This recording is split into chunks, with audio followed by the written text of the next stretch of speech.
Our first cranial nerve is going to be cranial nerve number 1, the olfactory nerve located right here. One of the functions of this nerve is to associate smells with memories and feelings. So for example, when you smell chocolate chip cookies, if it reminds you of grandma, that would be your olfactory nerves at work. Our second cranial nerve is the optic nerve located right here. This nerve is a sensory nerve and it is responsible for our sense of sight and vision. The next 3 nerves are all motor nerves and they are all responsible for eye movement.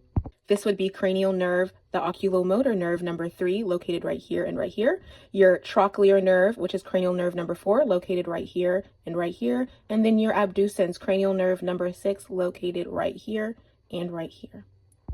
So again, these 3 cranial nerves are all responsible for eye movement. So when you look up at the sky, at some clouds, or you look down at a pretty flower that you see on the ground, your ability to look up and down and side to side and all around is due to the functions of cranial nerves 3, 4, and 6.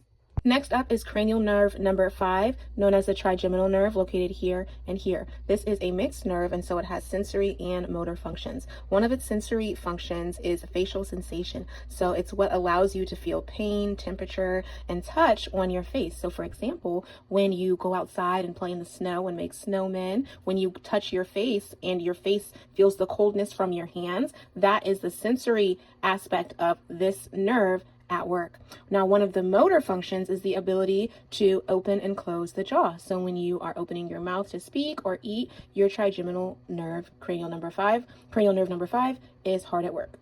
Next is cranial nerve number 7. This is our facial nerve located right here and here, directly underneath the abducens. This is also a mixed nerve, so it has motor and sensory functions. One of its motor functions is facial expressions. So when you make a silly face or stick out your tongue, this nerve is responsible for that.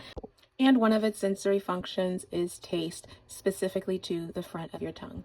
Cranial nerve number 8 is our vestibulocochlear nerve, located right here and here. This is a sensory nerve, and one of its functions is hearing. So when you hear your teacher give instructions to you in class, this nerve is responsible for that, and also balance. For example, when you spin around really fast and get dizzy and try to prevent yourself from falling over, this is your balance kicking in. Cranial nerve number 9, the glossopharyngeal nerve, is located right here. This is a mixed nerve. One of its sensory functions is the gag reflex. So when you're brushing your teeth and you're brushing your tongue, and if you go too far back when you feel like you're going to throw up, this is your gag reflex, one of the sensory functions of this nerve. And then one of the motor functions is swallowing, being able to swallow your food or liquids. Cranial nerve number 10 is the vagus nerve, located right here and here. This nerve is a mixed nerve. One of its sensory functions is taste, and a few of its motor functions include swallowing, talking, and coughing. Second to last is cranial nerve number 11. This is our accessory nerve, located here and here.